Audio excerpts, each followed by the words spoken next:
Today we are going to explore Arthur's Pass National Park.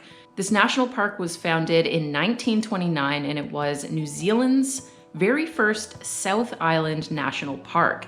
It was also the country's third national park. So there is a lot of history in this area and it's very mountainous in terms of terrain. The area just had a pretty big snowfall of about 10 centimeters in the last few days. So we're going to see the mountains in a very spectacular snow-covered scene. Let's pack the car and get on the road.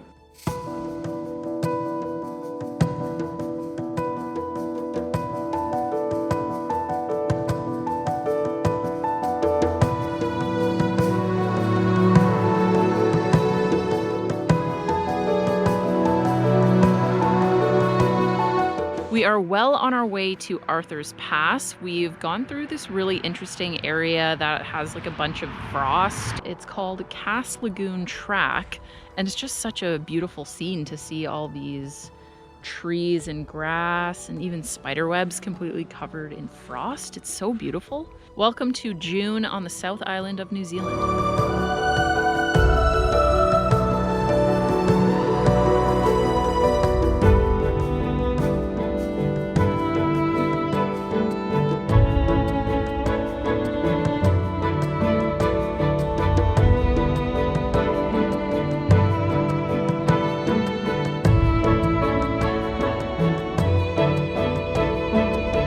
We made it. We're in Arthur's Pass National Park and we're doing the Arthur's Pass walking track. So this is a pretty standard walking track in New Zealand. I don't know how flat it's gonna be, but it's gonna be about a two and a half hour, I think, round trip for us because we're gonna take our time.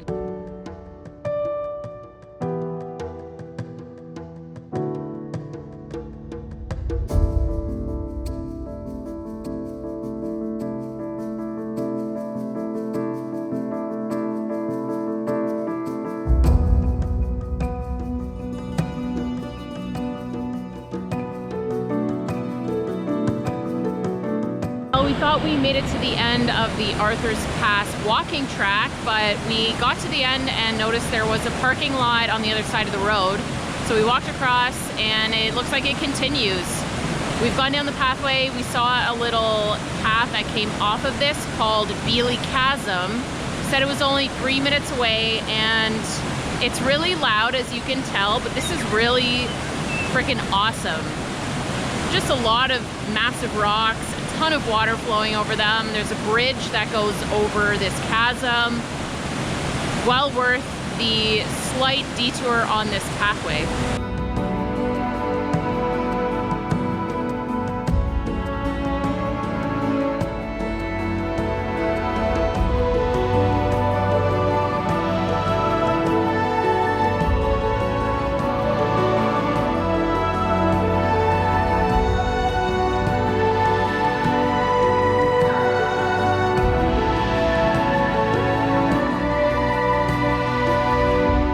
After checking out Chasm, we decided to keep going because there was a sign that said if we went another 20 minutes, we could get a really nice view of the Beely Valley. This is such a cool and unique place and there's no one else here, so we have it completely to ourselves.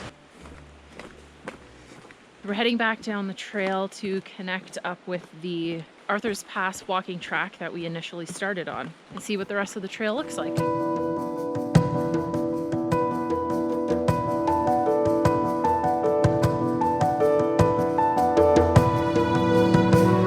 I think we're like 2.5 hours maybe into this walk and we finally made it to Arthur's Pass Lookout, which, as you can see, is right beside the road. Not the best hike we've done, a little disappointing. I mean, you could literally park next to this and walk like 10 minutes and we took the extreme long way. If I was gonna come back and do this again, I would probably park in this parking lot. I'll show you. Do the Beely Chasm and the Beely Pass lookout because that was really cool and that was not that far. Well, we're on our way back to the original parking lot that we started at, and we decided instead of going back to the bushwalk, we would follow the regular road, and it's a lot quicker. A little more treacherous just because it's narrow and there's a a lot of very big vehicles driving by. We're on our way back home. We decided to pull over to this little outstretch that just shows all these amazing rivers and waterways that lead up to the mountains, and the sun is going down. Such a beautiful sight. Arthur's Pass National Park really reminds us of Jasper in Alberta. It kind of has a really similar look to it with the wide open plains and then the mountains surrounding everything. And that'll be it for today. So we're gonna just head back home, have some dinner. I've been wanting to go on a bigger hike in New Zealand since we got here. So after doing some research on all trails, I found a hike called Avalanche Peak. There are a few different ways that you can do this hike. You can do it as a loop or you can do it as an out and back. And we're gonna go with an out and back trail. It's 7.1 kilometers long. It's rated as hard, which is a little bit worrying. The elevation gain is just over 1,000 meters. So I wanted to bring you guys along while I pack for this before we hit the road early tomorrow morning. We need a backpack. So I've got a McKinley 26 liter. Next up is crampons. So these are gonna be super useful this time of year when there's potentially snow on the trail. These just are little spikes that can go into snow and ice. They go over top of your hiking boots. Next on the list is hiking poles. This is gonna be really great for coming down the hill to take weight off of my knees. Definitely essential. All right, clothing. What do we need to wear for a hike up high in the mountains in New Zealand in the winter? We've got a nice pair of base leggings to go underneath hiking pants. Then we're gonna need a base layer. So hiking this time of year, layering is gonna be your best friend. You want a base layer so that if you get hot, you get sweaty and you need to shed some layers, this will still protect you from things like the wind and the sun. On top of that, I'm gonna be putting on a zip up jacket. And my top layer, I've debated between bringing my normal winter jacket and just a vest. I've got a pair of mitts, nice insulated, a nice thick pair of hiking socks. I'm probably gonna bring 2 of these just in case. We also need a toque, also known as a beanie. There's a lot more to do. I need to pack all this stuff up tomorrow morning when I'm actually ready to go. I'll see you tomorrow morning. Bright and early. It's already quite warm out and our trailhead is about an hour, 30 minutes away. Let's go.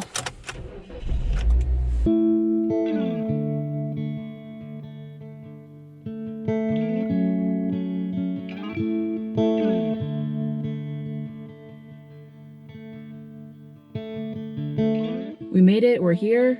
There's no one else in the parking lot and I doubt there's anybody on the trail quite yet, but we're gonna lace up, pack up the backpack and start climbing this mountain.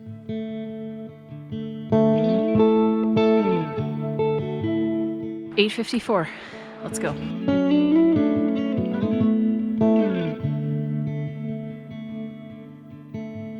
Just over half hour in. So far so good, guys.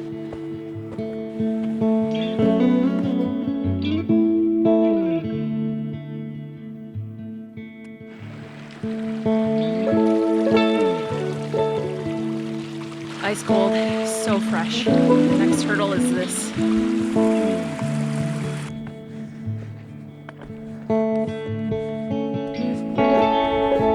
All right, we made it to the tree line.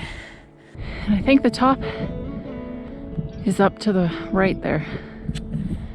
We're doing good. We're making good time if that is the top and not a false summit.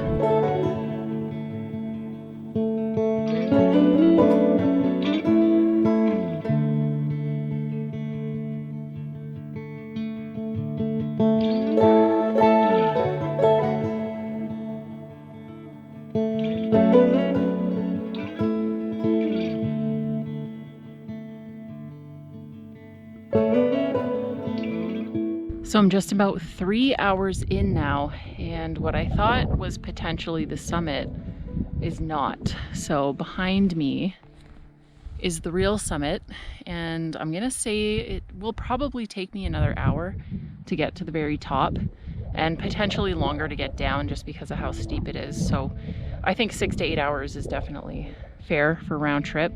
Part of me doesn't want to finish it, honestly, but I'm so close. It's hard to come this far and not complete a hike like this. This might be the only one I do that's this strenuous in New Zealand. So I feel like I should push myself while I have the sun. I need a little sippy sip of water though. It's been a while.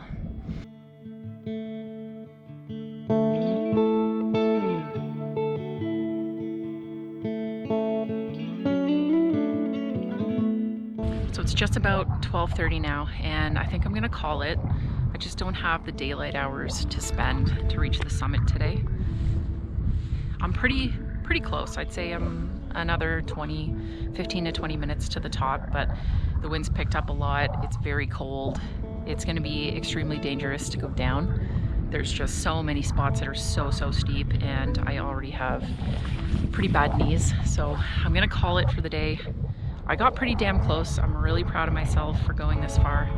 The views up here are unbelievable. I'm just starting to feel pretty unsafe, and if I don't start heading back now, I might get trapped on this extremely steep mountain in the dark. So I'm gonna start heading back down.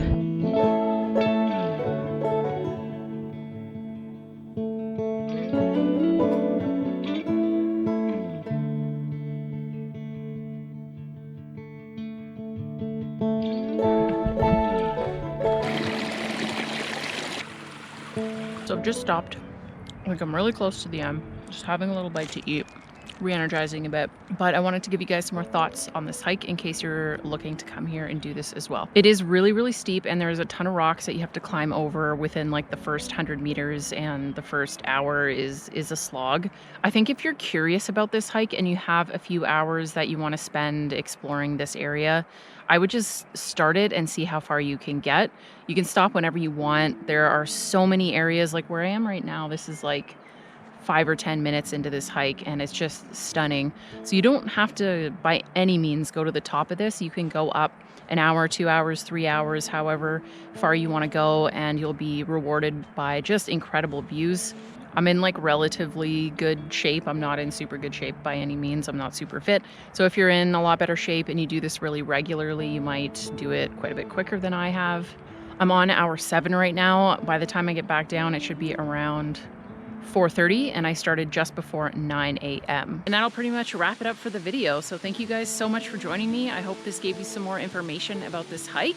Leave me a comment down below if you've done it or if you're planning on doing it. And if you do complete it, how it was, especially if you summit it.